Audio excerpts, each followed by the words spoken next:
Has anyone told you that they're promoting you and your work, and then you find out that what they're promoting was something you did 20 years ago? Well, that happened to me this week. Stick around and I'll tell you about it. This is the Lenora Faye Show.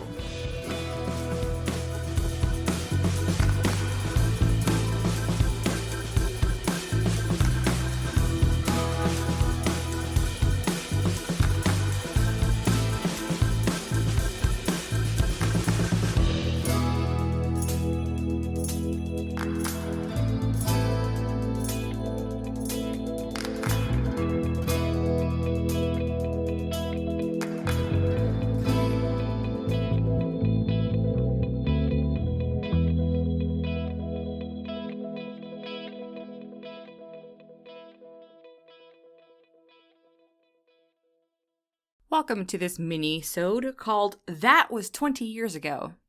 My name is Lenora Faye. I am your host. So I received a text message from a friend of mine last week at the time of this recording, and she was telling me, well, first of all, she'd been thinking about me. She knew we hadn't spoken in a while, and she had been in a restaurant, and she was reminiscing with, I don't know if it was the owner of the restaurant, but somebody who she knew, and she had been telling this person that I was the best violinist she'd ever heard. And so she was reminiscing about me and playing the violin, and how the person she was talking to said, "Oh, have her give me a call," and then referring to me. And my friend said, "Oh, I don't think she plays the violin anymore." And then my friend was telling me that she just wanted me to know that she still talks about me around town and about my violin playing and all these things. And I was a little confused at first and had to read the text a couple of times. And then I responded and I said, "Well, thank you. But I said, you know that I don't play anymore. I definitely don't perform anymore." I said, that was a very long time ago. And I don't know if she really read what I wrote, but she started to almost get after me, like, you know, "Oh, I know you can still play and all this stuff." And I said, "Well, physically, I can't, I kind of can, but not at the level I used to be able to. Being a working violinist, and then when you don't play for 15 years, yeah, it's a challenge. It's a very physical instrument. And I still have both of my violins, and I pick them up occasionally, but it hurts after 5 minutes. I used to be able to play for like 8 hours straight. So I had to ease out of that conversation because I'm thinking, this was 20 years ago. That was me 20 years ago. I mean, I think technically it's been 15 since I stopped playing, but at the height of when she was remembering me perform, and my friend is 25 years older than I am, actually.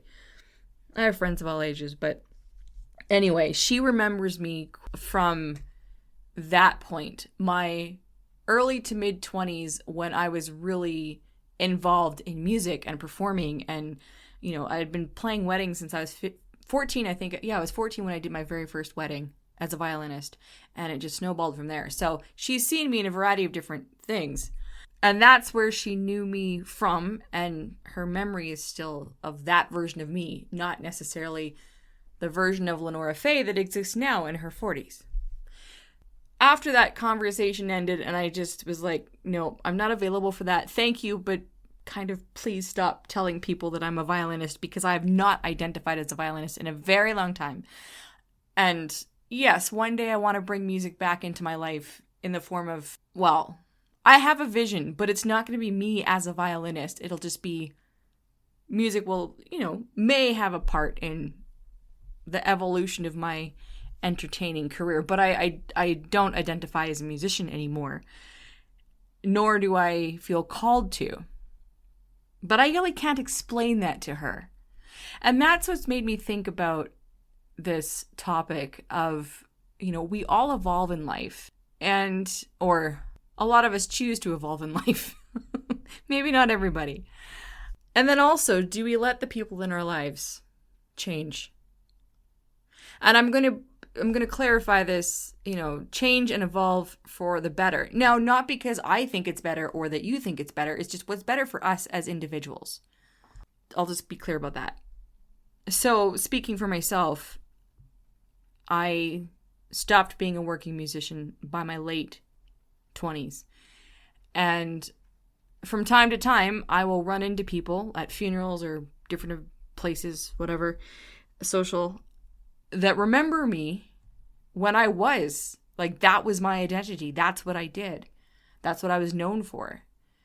And they don't know me as Lenora in her 30s. They don't know me as Lenora in her 40s, which I barely know me in my 40s right now. I'm just finding my footing there.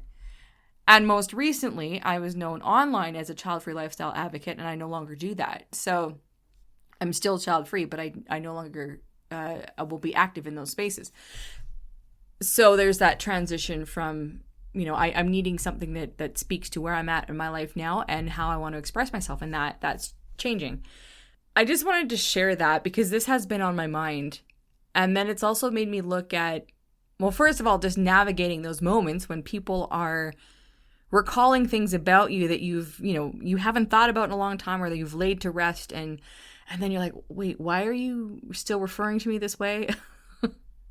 And there's working through that. But also it's made me look at, am I allowing people to evolve? I mean, people are going to evolve with or without my permission. The people that are close to me, and even people that I maybe had been close to in the past that I no longer feel drawn to, we're just evolving in different ways and going different directions. And that's tricky to navigate, but it's made me look at, am I allowing that to happen? Because like, how am I either supporting them, or can I I have to let them go, or they're evolving in a way that I can still be in their life, and vice versa. So it's just something to think about, because I think life goes by so quickly that we don't realize that how we're communicating with the people in our lives, whether it's work-related, family, personal relationships. And I can speak to the relationship aspect in the sense of even in a casual thing that evolved too. I've definitely left a lot of casual things behind because I'm going, this does not resonate with me anymore. And it did for a while and it no longer does. So I'm really curious, as life moves on and a relationship does develop with whomever it will develop with, that will be another episode. When the time comes, maybe of like, how am I navigating that? Because my thought process on being in a relationship and contributing to one and how I can contribute to one has changed a lot in the last couple of years, having, been single my entire life. It's important to let ourselves evolve.